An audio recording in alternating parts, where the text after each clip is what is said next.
नमस्कार साथियों, आप सभी का एक बार फिर से स्वस्थ भारत योग परिवार केंद्र पर बहुत बहुत स्वागत है। साथियों, जब भी प्राण की बात होती है कि ये प्राण है क्या, तो जितनी भी भौतिक ऊर्जाएं जैसे ताप, प्रकाश, गुरुत्व, चुंबकत्व, विद्युत, ये सभी प्राण यानी कि कंपन, यानी कि श्वास, यानी कि वायु, चींटी, हाथी, चिड़िया, कुछ भी जीव जंतु इस सृष्टि पर हैं, जो भी जीवधारी हैं, जिनमें पेड़ पौधे भी आते हैं, सभी जीव जंतु, मनुष्य, इन सभी में प्राण, और जो श्वास के द्वारा इन प्राणों को ग्रहण करते हैं, और श्वास में हम लोग वायु ग्रहण करते हैं। कह सकते हैं कि वायु ही प्राण है। इसीलिए ऑक्सीजन को जीवनदायिनी गैस भी कहा गया। अब बात ये चलती है कि ये वायु कितने प्रकार की होती है, तो बात करेंगे आज हम लोग कि वायु 5 प्रकार की होती है। सबसे पहली प्राणवायु, जो हमारे वक्ष भाग को गतिशील करता है, जिसे हम श्वसन में ग्रहण करते हैं, और ये जो वायु होती है हमारी श्वसन क्रिया को क्रियान्वित करती है।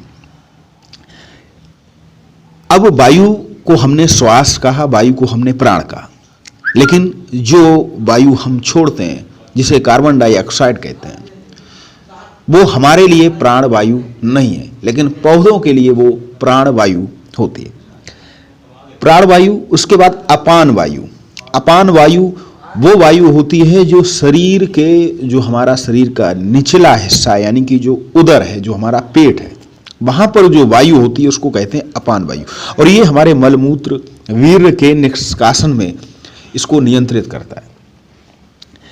इसके बाद एक वायु समान वायु। समान वायु वो वायु होती है जो हमारे पेट की, हमारे उदर की जो जठराग्नि है उसको प्रज्वलित करती है, और ये हमारे पाचन क्रिया में सहायता प्रदान करती है। एक उदान वायु जो गले में काम करती है, जो हमारे स्वर तंत्र को क्रियान्वित करती है। जब भी हम कुछ बोलते हैं, गाते हैं, वहां पर जो वायु कार्य करती है उसको हम लोग उदान वायु कहते हैं। और उसके बाद व्यान वायु। व्यान वायु वो वायु होती है जो हमारे पूरे शरीर में फैली हुई होती है, जो भोजन और श्वास से जो ऊर्जा प्राप्त होती है, वो ऊर्जा ध्वनियों, शिराओं, नाड़ियों में इसी वायु के द्वारा पहुंचती है। तो आज हम लोगों ने इस वीडियो के माध्यम से जाना है कि प्राणायाम जो हम लोग करते हैं वो इन्हीं 5 प्रकार की वायु को नियंत्रित करती है। इसको हम किस तरह क्रियान्वित करें, किस अनुपात में करें, किस गति से करें, ये हमें प्राणायाम, इस पर हमें कार्य करना सिखाता है, नियंत्रण करना सिखाता है। इसीलिए प्राणायाम शरीर के लिए, स्वस्थ रहने के लिए, लंबी उम्र के लिए, स्वस्थ जीवन के लिए अति आवश्यक है। महाराज पतंजलि ने कहा भी है कि एक किसी भी निश्चित स्थिति में डटकर दृढ़तापूर्वक अगर हम बैठ जाएं और फिर श्वास को भरने और निकालने की क्रिया एक नियमित रूप से, एक नियमित आयाम में, एक नियमित समय अंतराल में करें, तो वो हमारे लिए प्राणायाम बन जाता है।